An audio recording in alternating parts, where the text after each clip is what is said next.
Hola, hola, bienvenidos a Emprendiendo sin filtros, el podcast donde hablamos de emprendimiento sin pelos en la lengua, sin guardaros nada, sin ningún tipo de filtro. El tema de hoy es, ¿sirve estudiar para emprender? Hoy me encuentro con Daniel Bet, Francisco Sepúlveda, José Miguel Carrasco y que les habla Stefan Primnov. Hola, ¿cómo están? Mi nombre es Daniel Bet, soy emprendedor serial, mentor y me encanta el emprendimiento, las tecnologías y las startups. Hola, hola, Francisco Sepúlveda por acá, anteriormente con empresas de energía y actualmente con una empresa de gestión patrimonial. Bueno, yo soy José Miguel Carrasco, también emprendedor, pero mucho más dedicado a temas de innovación corporativa y EBS. Llevo muchos años emprendiendo, después consultor de emprendimiento e innovación en una aceleradora después y actualmente ayudo a pymes y emprendimientos en su gestión comercial y crecimiento. Entonces, como les dije, el tema de hoy es estudios, emprendimiento, es algo deseable, es algo que para emprender hay que estudiar algo, nos sirve la educación superior para eso, muchas preguntas que podemos conversar en este tema. Justamente porque igual nosotros de cierta forma estamos sesgados de alguna forma porque somos todos ingenieros de una buena universidad. Entonces, pero como la realidad en otros lados, no sé, ahí hay muchas historias que podamos contar sobre gente en esas situaciones. Entonces, no sé si quieren conversar, no sé, Francisco, tú tenías una historia de alguien conocido. Sí, a ver, yo creo que, bueno, acá, para los que nos están escuchando, los cuatro fuimos compañeros de la universidad, estudiamos ingeniería y siempre se da un poco de que uno le coloca la idea de que es necesario estudiar para ser exitoso en la vida, ¿ya? Y ahí igual el primer asterisco de este tema es, bueno, ¿qué es ser exitoso? ¿Ya? Y lo que tiene que ver en temas de emprendimiento generalmente está asociado al tema Lucas o a un cambio, ¿ya? Y me ha tocado conocer, sobre todo por el tema de la gestión patrimonial, gente que tiene muchas lucas y decir, oye, ¿y a qué te dedicáis? Por ejemplo, conocí el caso de un vendedor de gas que está en la ciudad de Talca, y él me decía, mira, yo estudié una carrera que no pude, era difícil monetizar, o simplemente más que difícil monetizar, no tenía mucho como aspirar más allá. Y se dio cuenta que había una necesidad que básicamente la gente en Talca se caga de frío, y dijo, ok, el gas podrá ser necesario, y se puso con una distribuidora de gas. Nada tan innovador, o sea, también hay que pensar eso, que los emprendimientos no necesariamente tienen que ser full innovación tecnológica, no, lo que dijo acá, voy a distribuir gas. Habló con la empresa Gasco, porque para los que sepan, no es que Gasco tiene hasta la distribución de la última milla, no, la última milla la ven otras empresas que le compran los balones a Gasco y ellos después distribuyen, ¿no? Y se puso con esa empresa, listo, ¿no? Entonces, le está yendo bastante bien en términos económicos, sí.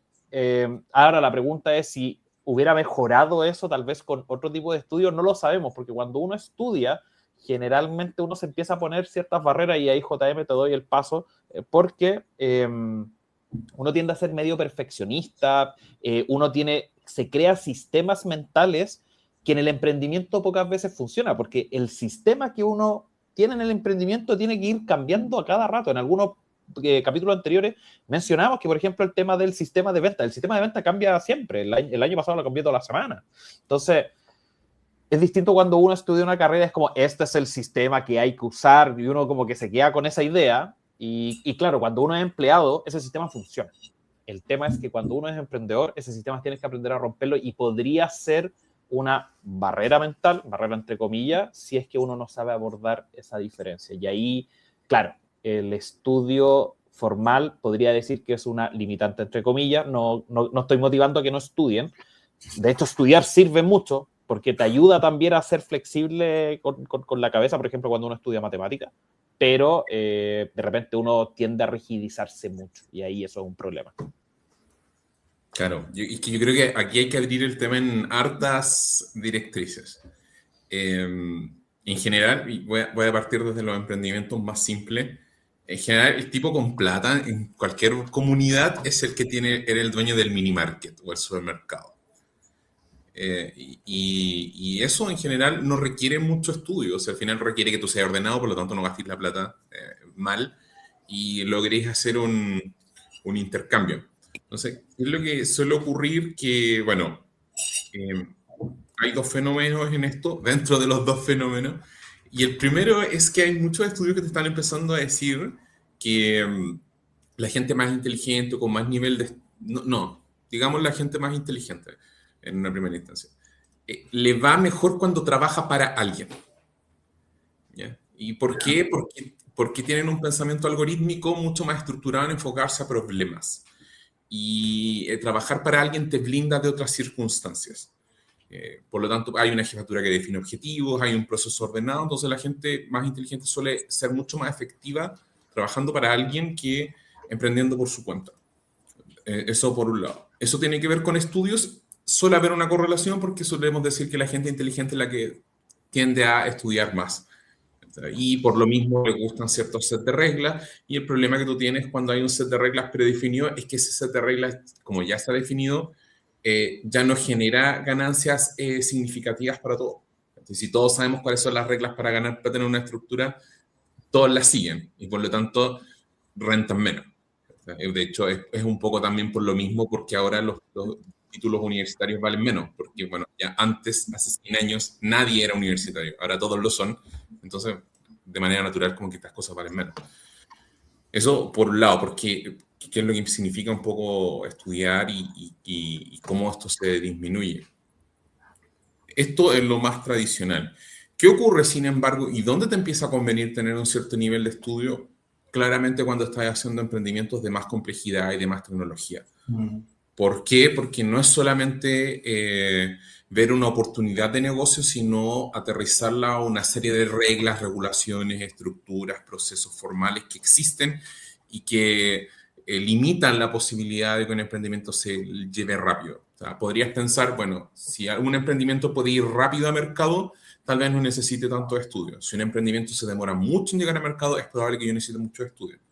Y por lo mismo, podéis decir que todo lo que es temas de desarrollo tecnológico, digital, tienes niños que tienen 15, 16 años que pueden emprender porque aprenden a programar y rápidamente pueden desarrollar un producto. No así en medicina, que te demora ahí 10, 15 años en tener un producto validado que puedes llevar comercialmente, o en agronomía. Entonces hay un nivel de formalidad de estudios que van pegando en esto. Y por lo mismo, a veces también puede ayudarte a estudiar cuando te cambias de industria. Y en general surge también esta idea, ok, era muy malo o no me iba bien o no ganaba plata, y con esto cierro, en una cierta industria porque era uno más, pero cuando tomé este conocimiento y lo llevé a otra industria, sí pude ganar mucha plata.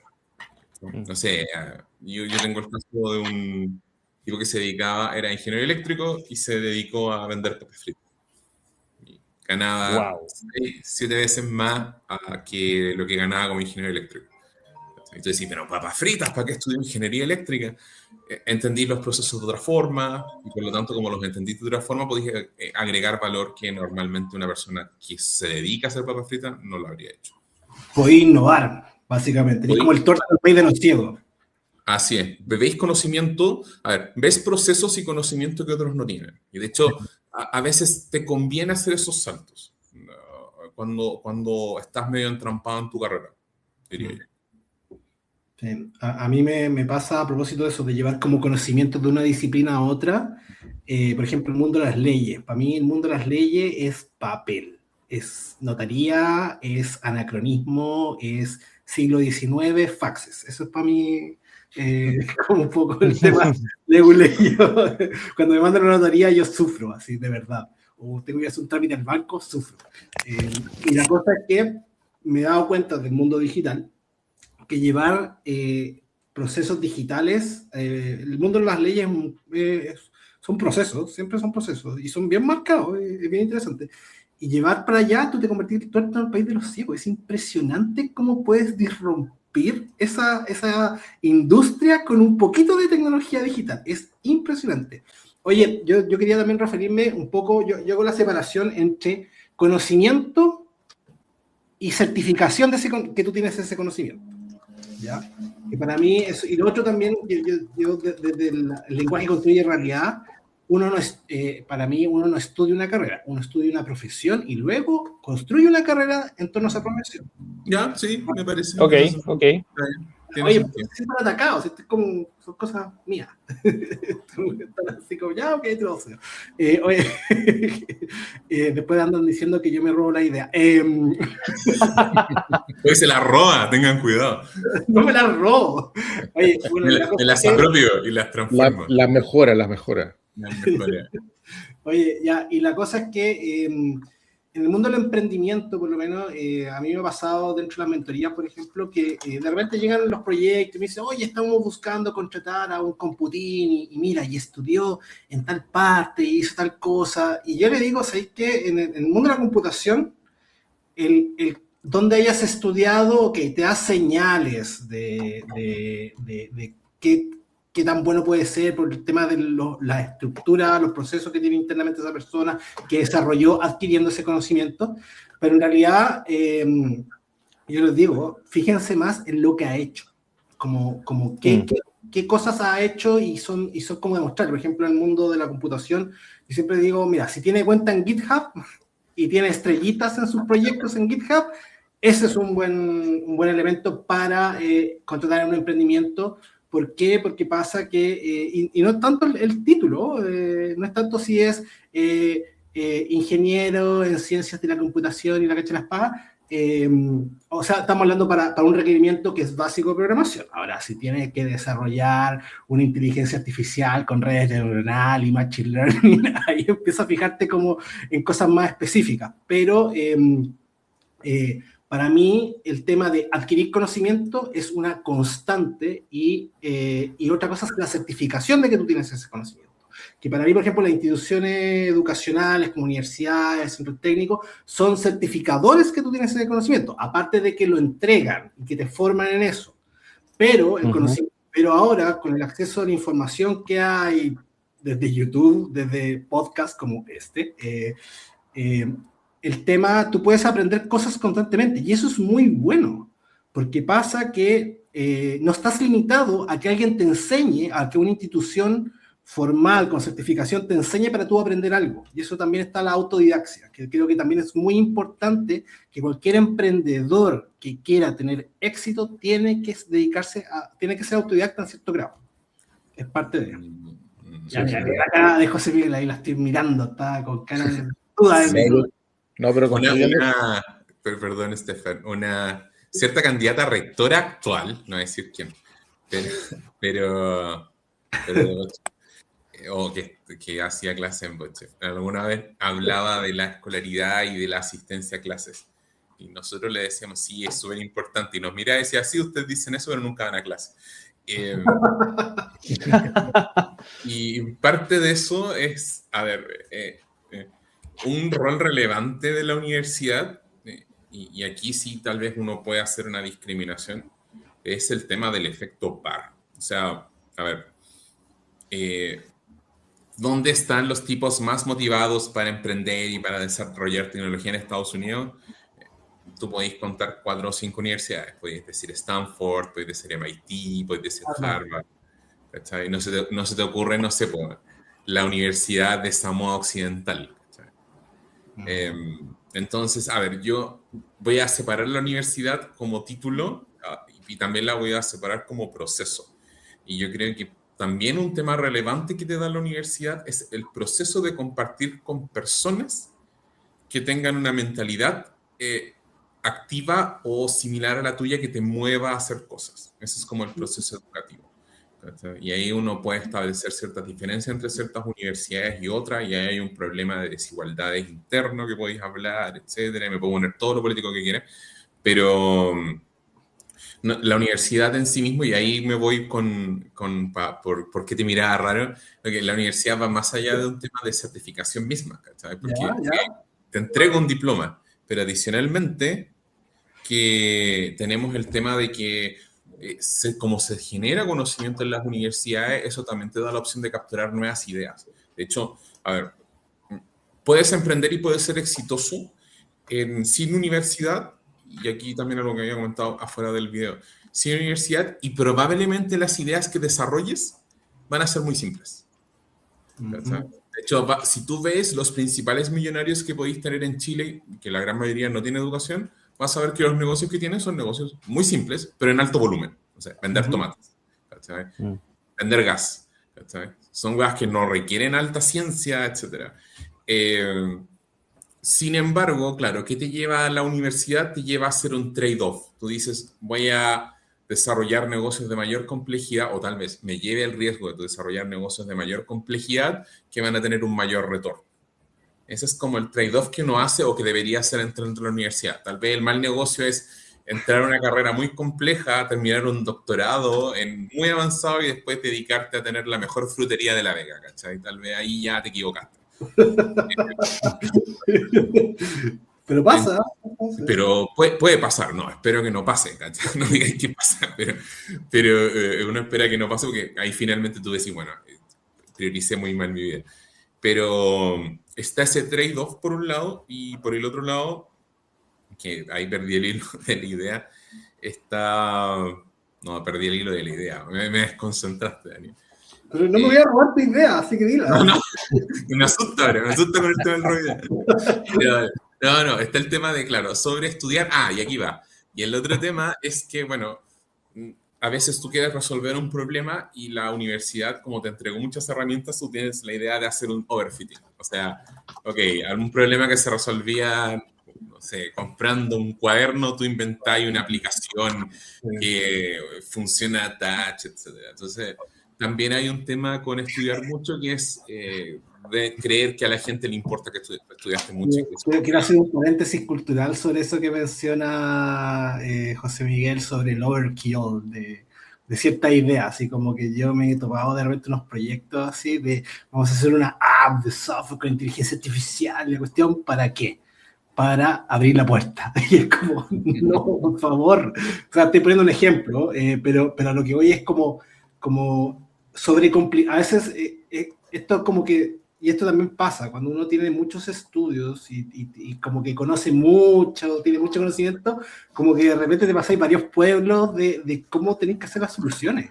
Claro. Y eso también es terrible porque hace una inversión de tiempo, cabeza, dinero, etcétera, para un retorno que no se justifica. Entonces también hay...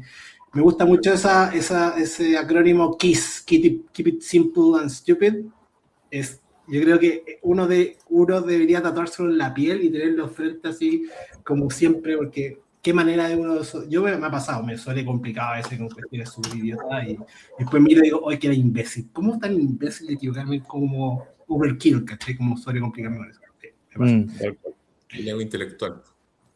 Sí, por ahí yo creo que como que la base de eso como para ordenar las ideas, como depende mucho de la motivación que uno tenga al momento de emprender. Si es que uno tiene como motivación al emprender, ganarse la vida, ganar buena plata o hacerse millonario, entonces ahí probablemente una idea simple de algún negocio tradicional bien ejecutado sea mucho más efectivo que tratar de generar un startup tecnológico con inteligencia artificial o lo que sea. Porque las probabilidades de que ese startup funcione y realmente de retorno son súper bajas. O sea, es la realidad del mercado. Incluso la gente más seca del mundo fracasa en esas cosas constantemente.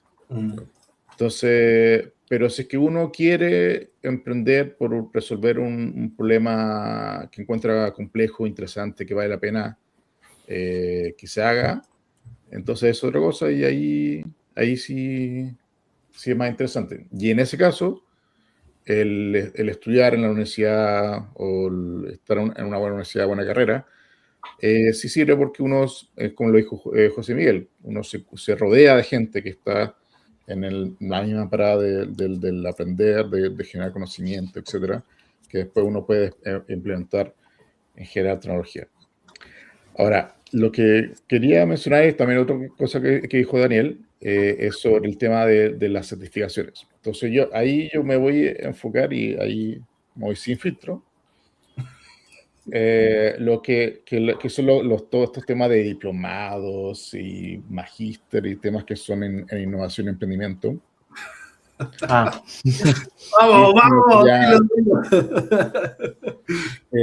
yo me acuerdo cuando trabajaba en la Católica, yo veía el magíster de innovación y no me acuerdo quién estaba haciendo clase en ese momento, pero pura gente que nunca había ejecutado procesos de innovación, nunca había emprendido nada, y estaban ahí enseñando, y de ahí y esa gente que sale de ese magíster ya tiene al tiro la posición como si, yo hice un magíster de innovación, yo sé de innovación. Entonces, ahí todo el mundo ya empieza a darle más respeto. Pero tanto el emprendimiento como la innovación, sí, tiene algunas bases de conocimiento, algunas bases que son buenos estudiar un poco, pero en general es práctica. Todo eso es un tema de iteración, aplicación de métodos científicos, y no es mucho más que eso, y es solamente el tiempo da la respuesta, no. Sí, yo quiero complementar lo que dice ahí Estefan. Yo creo que se sobrevalúa mucho a veces los títulos académicos, universitarios, en ciertos temas que en realidad debería ser la experiencia real lo más valioso, ¿ya? No digo que esos títulos no sirvan para nada, pero de que hay sobrevaloración en algunos espacios, sí. Por ejemplo, también yo recuerdo una vez que me invitaron como a ver unos proyectos de un magíster en una universidad, que no voy a nombrar, pero fue como, y eran como negocios, como estudios para hacer, era un negocio, el clásico caso de que inventan un negocio en el papel. Y yo como habiendo ya pasado tantas guerras, batallas, emprendiendo, habiendo fracasado y todas esas cosas, y yo escuchaba como presentaban de cuál era el mercado, cuál era el dolor, cuál era la propuesta de valor, cuánto costaría hacer esto, y yo decía, y todo esto era teórico, y yo decía, por favor no hagan este ejercicio, porque es terrible, esto es pura ficción lo que me están presentando. Y esto era parte de un ramo, era casi como de los ramos de los últimos ramos de un magíster, y era así como no pueden estar como validando en ambientes controlados, ideales, cómo va a ser un negocio y decirle a la gente, mira, si tú estudias bien todas las condiciones, vas a poder decir si un negocio es bueno o no. No, muchas veces hay negocios que no tienes certeza y tienes que hacer experimentos reales, validaciones reales, no tirar líneas teóricas. En algunos proyectos grandes sí, y que son lentos, y que son grandes, y que tienen mucha información, ahí obvio que sí tienen que tirar líneas teóricas. Pero hay otras cosas que tienes que partir sencillo, tienes que partir chico y experimentar todo el rato. Y la teoría se va al carajo muchas veces. Y eso es un hecho. O sea, y también ahí lo conecto con los tips que siempre damos como el tema del emprendimiento. Por favor, si vas a emprender, no teorices tanto y lánzate a hacer cosas chicas. Parte con cosas chicas, no grandes, porque las grandes si fracasas es peor. Pero parte con cosas chicas y anda iterando, pero no te des mucha vuelta en la teoría, porque la teoría, el papel aguanta todo. Un Excel con flujos de caja, ingresos, venta, puede inventar la cosa más maravillosa. Todos son millonarios en Excel, man. Todos son millonarios en Excel, así con una TIR y con todas las cuestiones. Evaluación de proyectos así como maravillosa. Yo a los 3 meses voy a estar vendiendo, obvio, si para eso estudié. Y resulta que en la práctica no pasa así. Muchas veces no pasa así. Si pasa así, es qué bueno que le achuntaste, qué bueno que la teoría calzó, pero en la práctica no pasa así. Entonces, también eso. Yo creo que muchas veces se sobrevalúa mucho el conocimiento teórico en ciertos ámbitos donde también debería valorarse, incluso a veces más, la experiencia práctica. Sí. Ahí sí igual me gustaría, creo que estoy de acuerdo con todos ustedes, pero ahí noto una diferencia que tal vez sería bueno recalcar, que uno es la parte técnica del emprendimiento de tu producto y lo otro son las habilidades para emprender, que yo creo que en efecto la universidad las habilidades no te las va a dar, salvo que, no sé, pues, Universidad Adolfo Ibáñez o Católica, que de repente tienen un foco un poco más empresarial. Pero, no sé, por el caso de nosotros, que para lo que nos están escuchando, los 4 estudiamos en la Chile, no es un foco empresarial. Entonces, claro, si tú crees que la universidad, o en nuestro caso, nos va a dar esas habilidades blandas del emprendimiento, no. Y esas van a chocar con la técnica que estudiamos, que es ser más cuadrado, tener un sistema, y el sistema aplícalo porque va a funcionar. Ya, eso en emprendimiento va a fracasar rotundamente. Pero es distinto cuando tu producto, el producto sí, no la venta, sino que el producto mismo requiere algo de técnica, y ahí la universidad sí te podría ayudar. Por ejemplo, conocí el caso el proyecto no terminó en nada. Creo que la ejecución estaba mala, pero la idea era muy buena. En el sentido de, para que se hagan una idea, en el mercado eléctrico, uno cuando hace contratos, la energía en Chile es un derivado financiero, se transa como un derivado financiero, ¿ya? Cuyo subyacente, el costo marginal, da lo mismo, no le quiero poner complejidad. Pero si tú tienes un generador que está en la zona norte y tienes un cliente que te va a comprar la energía en la zona sur, tienes el costo del transporte, y ese transporte a veces puede estar acoplado. Desacoplado. ¿Qué quiere decir eso? Que tanta gente está inyectando energía que las líneas de transmisión nos dan y se pierde la señal de precio. Entonces, ¿qué es lo que pasa? Que finalmente esa distorsión hace que uno gane más y el otro pierda harto más, ¿ya? Entonces, eso es un riesgo para el mercado. Entonces, uno siempre dice, ya, ¿qué es lo que pueden hacer? Y a un gallo se le ocurrió una vez diciendo, pero mira, si yo tengo un generador en el norte y un cliente en el sur, lo puedo juntar con otro derivado financiero, con un generador en el sur que tenga un cliente en el norte, hacemos un swap entre ellos y listo, te ahorraste el riesgo de transmisión. Bueno, eso fue muy clever y era como bacán, y eso se hace con un derivado, y el derivado al final es un contrato, es súper sencillo. Esa parte sí necesitáis técnica, ¿cachai? Y ahí la universidad, por supuesto, que te va a servir. Entonces, me gustaría como destacar esa como separación entre el producto que vas a vender o el servicio, que ahí la universidad sí te puede ayudar mucho, versus el cómo llevar a cabo a negocio ese producto, y ahí la universidad sí podría hacer un poco de freno. De ahí que la certificación que dice Daniel, para mí no está de más, pero no crean que con eso está todo. Esa es una parte. Yo creo que tocaste un punto súper relevante, que deberíamos hacer esa separación, que es la universidad, y está un poco acoplado a lo que yo planteaba antes, que es como, si tú no estudias en la universidad, es probable que hagas negocios simples porque no tenés conocimiento técnico. Porque obvio. Y hay muchos negocios simples en donde te puedes ganar mucha plata, vender almuerzo, en fin. Pero sí, pues la universidad te entrega conocimientos técnicos, por un lado, y esos conocimientos técnicos tú puedes convertirlos en experiencia. Estás viviendo, trabajando en una industria, y finalmente la gran gracia que tiene el emprendimiento y la innovación es que te permiten convertir tu experiencia en dinero. Entonces, claro, tomas este conocimiento que te entregó la universidad, que se lo entregó a mucha gente, pero cuando tú lo aplicas a alguna industria, lo conviertes en algo propio y lo puedes después monetizar. ¿Cachai? Sí, ahí estoy súper de acuerdo contigo. Tal vez el punto que no hemos hablado también ahora es decir, ok, soy un tipo muy técnico, estudié en la universidad, tengo conocimiento propio porque trabajé un cierto tiempo en alguna industria, pero voy a emprender y me doy cuenta que no sé hablar nada, ¿cachai? O me cuesta, o no sé poner precio, o no sé hacer un negocio, no sé cómo cobrar porque he trabajado. Y ahí surge la pregunta, ¿me conviene estudiar un magíster en innovación, un MBA, para desarrollar el emprendimiento? Y yo la respuesta que diría es no.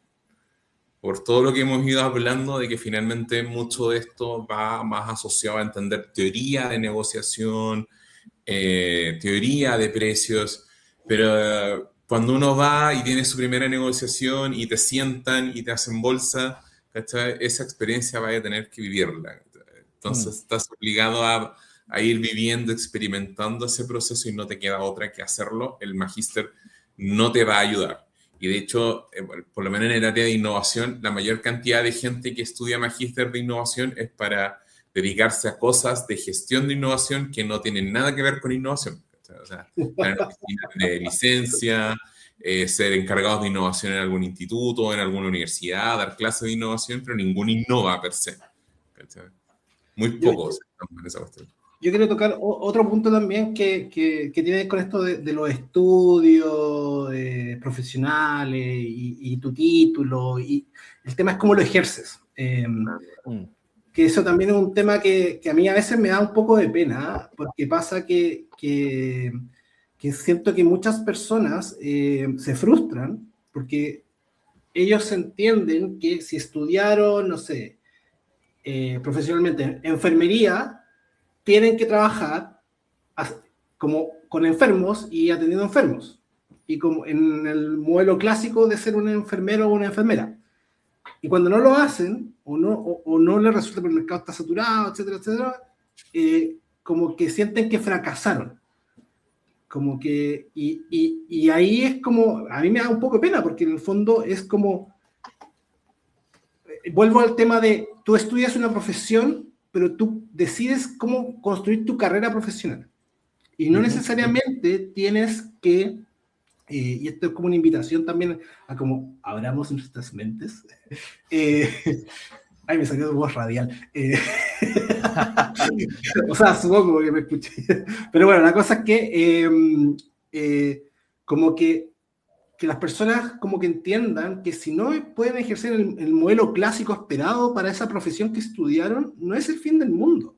Y muchos emprendedores son justamente, mira, aquí tenemos uno, Francisco, y eso es súper importante, que al final entender que si estudiaste una profesión, no necesariamente estás obligado, y no es un fracaso, no ejercerla en el modo clásico esperado. Incluso, y ahí volvemos al tema de la interdisciplina de convertirse en el tuerto del país de los ciegos, que muchas veces tú estudiaste, no sé, una profesión técnica, matemática, científica, y después emprendes en algo que quizás aparentemente no tienes. Yo me acuerdo de un caso que fui a una charla que me hicieron en la U, que me gustó mucho, de una mujer que ella era apasionada de la danza y estaba estudiando ingeniería civil industrial. Y ella, una chica que bailaba flamenco. Sí, ella. Sí. O no sé, o bailaba, y la conocí, después la volví a conocer. Pero ella me encantó su historia, porque ella le encantaba, era apasionada de la danza, y se fue a estudiar danza en otras partes, en escuelas, en otros países, y se dedicaba a la danza. Y lo que hizo ella después, terminó sus estudios de ingeniería civil industrial y montó escuelas de danza, porque se alineaba con su pasión y mezclaba estos dos mundos. Es que, claro, yo creo que ahí hay que separar un poco la vocación o lo que te apasiona de la carrera. ¿Cachai? A ver, yo creo que es normal que una persona que quiso estudiar enfermería se deprima si no puede ejercer como enfermero, porque probablemente quería ser enfermero. ¿Cachai? No sé, yo quería ser más químico y por lo tanto hacer explosivos, disolver gente. Bueno. No puedo hacer esas cosas. Nos van a bajar el video en YouTube por ese comentario. Bueno. Perdón. Pero entonces sí, pues hay un cuento ahí, yo creo que hay un porcentaje de eso, que es que yo estudié algo porque quería desarrollarlo, no sé, típico, el astrónomo. Yo quería ser astrónomo, quería ser físico, porque quería diseñar modelos y hacer teoría, y ahora soy profe en un colegio. Hay un poco de realidad de repente sobre las expectativas que uno tiene de una carrera que estudia, y adicionalmente a eso, diría el hecho mismo de que esas vocaciones muchas veces uno las toma sin saber realmente lo que son, cuando uno es joven. ¿Qué iba a saber yo? ¿Quién era un ingeniero industrial, ingeniero químico, ingeniero eléctrico? Uno tiene una idea completamente equivocada después de la carrera. Yo, de hecho, cuando yo estaba en Bochef, yo no tomé ningún ramo de innovación. Consideraba que eran una porquería. Y aquí estoy, dedicado a esa jugada a full time, ¿cachai? Porque no sabes la realidad. De hecho, tal vez no te conoces a ti mismo. Entonces también, yo ahí me sumo un poco a lo que planteas tú, Daniel, date el derecho a conocerte más y a cambiar a veces. Tal vez en esa misma línea no recomendaría tanto estudiar otra carrera de nuevo, ¿cachai? Muchos dicen, bueno, me cambio la carrera, etc. Ahí viene la lógica de la empleabilidad. Si queréis emplearte, sí. Si queréis emprender, no lo veo necesario, igual que sacar un MBA o un magíster en innovación. Allí me gustaría nombrar el caso, bueno, el caso mío no lo voy a nombrar, pero ya saben, yo estudié ingeniería civil eléctrica. La pregunta también es cómo poder... Me gusta el comentario de Daniel de que una cosa es lo que estudia y lo otro es la carrera profesional que uno hace. Y ahí uno podría buscar qué cosas puedes hacer con las herramientas que uno tiene. Pues al final, en el caso mío, la parte analítica yo la sé hacer bastante bien. Y me pareció muy curioso, que bueno que lo nombraron. A ver, el lunes yo tuve como un congreso de asesores, ya a la punta del cerro, en la Rayán, era imposible llegar. Así que, nada, fui, asistí, etcétera, y después había lo que le llaman un cheese and wine, que en el fondo es, bueno, tomar, comer y compartir. Y en esa parte final llegaban clientes. Me tocó conocer al gerente general de un conglomerado multinacional que tiene acá las cadenas OXXO, ¿no? Y este gallo ya se había retirado en todo caso, y estaba ahí como cliente, porque en el fondo tiene muy buenas lucas, y nos pusimos a hablar de muchas cosas, congeniamos por el tema de los autos, y en una me preguntó la típica pregunta que te hacen es ¿qué banco, cuando uno es asesor, en qué banco trabajaste, en qué corredora, de dónde vienes? Y yo, a mí me gusta contar mi historia, yo soy un outsider, y es bastante incómodo para muchos asesores cuando me preguntan eso, y digo, no, yo soy un outsider, tengo como esta visión, y es como, el tipo raro. Pero con clientes me ha pasado que lo valoran, y es como, mejor porque tienes una visión distinta al resto. Y eso es bastante bueno, más si estudiaste eléctrica, porque eso quiere decir que eres bastante bueno con los números, por lo tanto, a la hora de comparar cosas, por ejemplo, o de armar estructuras tributarias, puta, yo te creo más a ti, ¿cachai? El puerto en el país de los ciegos. Sí. Y ayuda mucho eso, la verdad. Sí, y ahí, ¿qué más? Bueno, el caso también que se da, y esto lo conocí por otra persona, digamos, por un gallo que estudió un MBA en el ESADE, en España. Parte de su, ¿cómo se dice? Cuando entre medio de la carrera uno hace como un pequeño trabajo, o se me olvidó el nombre, la práctica. Les piden hacer práctica en lugares pro, y él se fue a Credit Suisse, que es un banco de renombre, ¿ya? Y ahí le tocó conocer muchos analistas que pasan primero por una formación académica que el mismo Credit Suisse les da, pero que de profesión eran personas distintas, gente que estudió teatro, por ejemplo. Habían casos de gente que estudió enfermería y no le gustó, y lo que hace el mismo Credit Suisse es contratar gente que tienen una base mínima de carrera universitaria, pero lo forman ellos después. En el fondo es para que cuando le estén contando algo no queden como, chuta, no sé qué es esto, que para cosas sencillas como matemáticas, cosas de ese estilo. Pero son estas mismas empresas las que te permiten, si es que tú tienes otra carrera, pero te gusta más este tema de los bancos, porque te diste cuenta tarde, porque a los 18 años uno es un cabro chico, para tomar una decisión que te va a marcar para toda la vida, les dan esa oportunidad y les dicen que lo formo yo por 2 años. Y Credit Suisse te paga, sí, una cosa chica, por supuesto, vaya a ser pegas más chicas, pero te están formando. Y de ahí, pum, y te puedes reinventar. Y hasta esa misma lógica tienen allá en Europa. Creo que no es malo pensar en reinventarse, me pasó a mí, ya está difícil que ejerza lo que estudié, pero sí tomo la herramienta. Y creo que en muchos casos eso puede ayudar. Claro. Yo recuerdo una frase que escuché hace como 15 años y a veces me acuerdo, que es como que decía que cada 7 años de carrera hay que reinventarse y hay que tomar un nuevo rumbo. No sé por qué exactamente, pero es interesante eso, porque a veces se da naturalmente que uno cambia de rumbo, pivotea, a veces para emprender, a veces para dedicarse a otra cosa, y hay que aceptarlo de la mejor forma posible, pues. Es parte de. Uh-huh.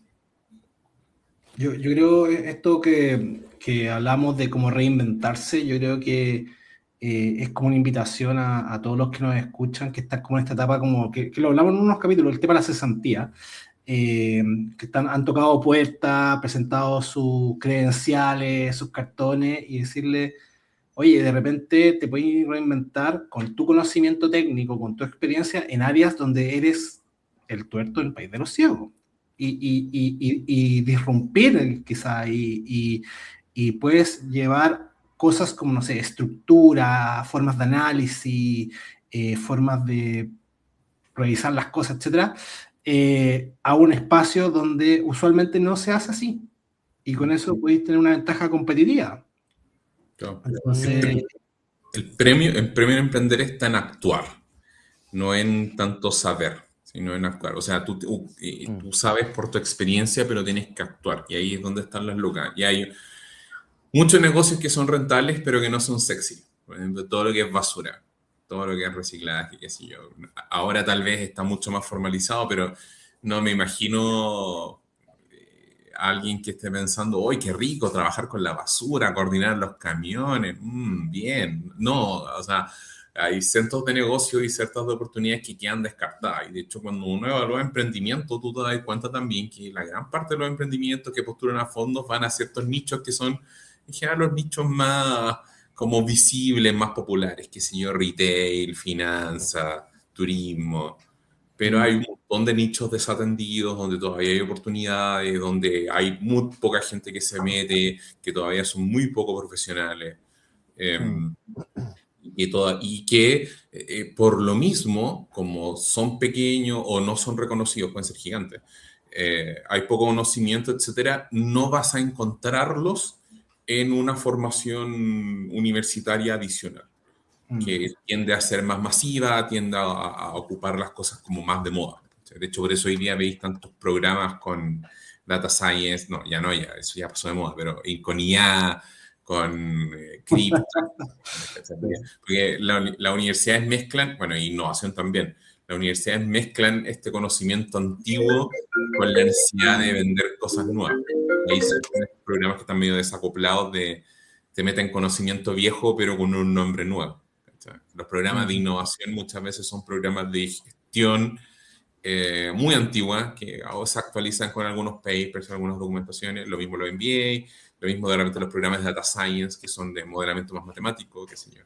Entonces, no hay que pensar que el programa en sí te va a dar una actualización para poder actuar. Actuar te da el actuar. Fin. Claro. Ahí, como otro ejemplo de ser como dice Daniel, tuerto en el mundo de los ciegos, con Stefan en alguna charla, hace varios años atrás, conocimos un caso que a mí me gustó mucho, que se llama, es la creación de un juego que se llama Malaria Spot, ¿no?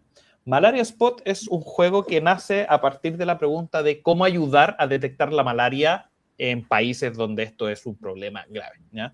Para los que no sepan, la malaria es una enfermedad que puede llegar a ser mortal, pero que su tratamiento es bastante sencillo. Es una pastilla, es así de sencillo, se mantiene a raya.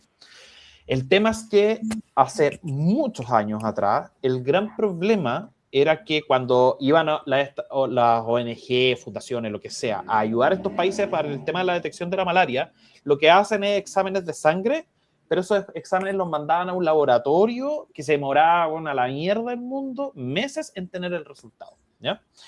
Y hubo un compadre que sabía programación y le gustaban los juegos, y se metió un poco en este mundo de la malaria. No recuerdo cómo llegó a ese mundo, esa parte de la historia, no me la sé.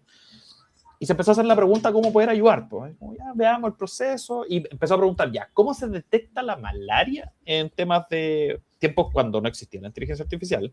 ¿Cómo se detecta la malaria? Y este gallo se dio cuenta, o sea, más que este gallo se dio cuenta, veo que los doctores le decían, no, mira, tú revisa, hace un zoom al examen de sangre, en palabras, digamos, simples, y ciertas células van a tener ciertas manchas. Si esas manchas aparecen, eso es detección de malaria y ahí se le da pastilla.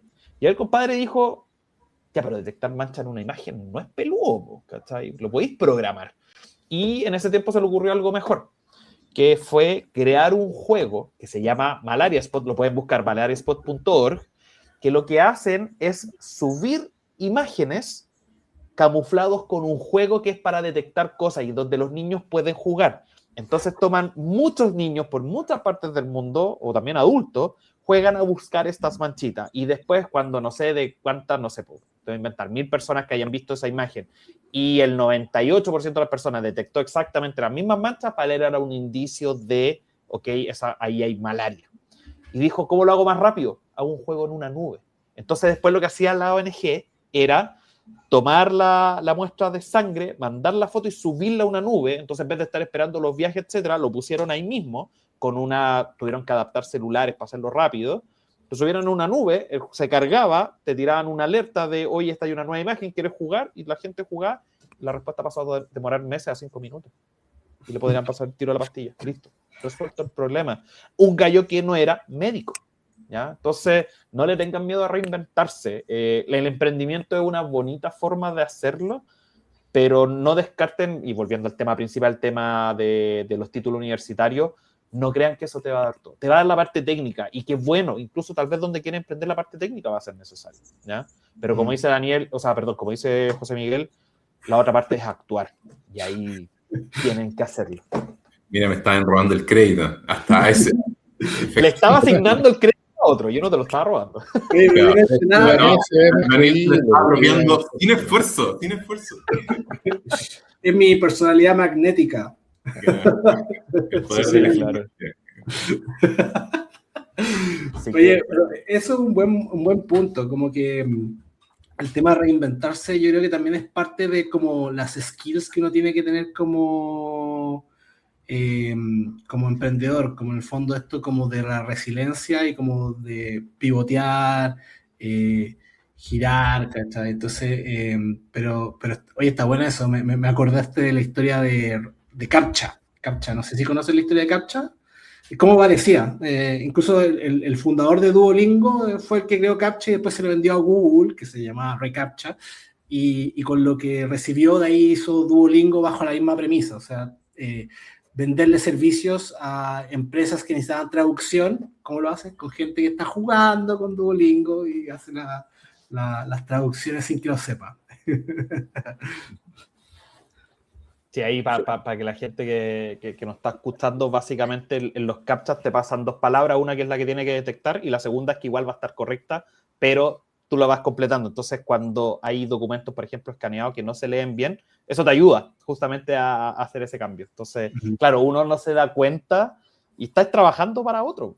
¿Cachai? Y al final eso pasa. Y es bonito eso. De hecho, creo que, no sé si fue verdad, pero los típicos hilos en Twitter que de repente uno lee, que pasó mucho con Pokémon Go, porque eso te ayudaba a poder generar mapas virtuales y la gente no se da ni cuenta y va capturando cosas, pero eso te ayudó a hacer refinamiento de mapas. No sé si pasó eso con Pokémon Go. No. O sea, yo algo creo que leí, pero no sé si Niantic, que es la empresa que está detrás de Pokémon Go, o que estaba, porque después la vendieron, hizo eso. Pero me hace todo el sentido que lo hayan hecho, porque tenía una cantidad de datos georreferenciados. Pero todo el mundo sacaba fotos, pues. Sí. El gran tema es que de ahí la gente decía como que se sentían ofendidos porque le vendieron el trabajo que hicieron, lo vendieron a una empresa para que sean millonarios. Bueno, le dan color, lo pasaron bien jugando. De hecho, deberíamos hacer un capítulo de ese tipo de cosas, como, cómo algunas empresas se han aprovechado, o países se han aprovechado de ciertas instancias para hacer grandes negocios a costa de información de la gente. Bueno, Facebook es un ejemplo. Saquemos al funk, ¿cachai? Facebook, Google, ¿cachai? Tenemos algunos casos como emblemáticos. Cuando no pagas por un producto, eres tú el producto, básicamente. Claro, pero por ejemplo, ojo, hay un caso súper interesante que no quiero desviar tanto la conversación. El gobierno de Dinamarca, ¿cachai? Logró con los datos de las mujeres desarrollar una vacuna para identificar el cáncer de mama, ¿cachai? Pero esa información la hizo un privado. Entonces el privado ocupó todos sus datos públicos para hacerse rico. Entonces, casos así hay muchos.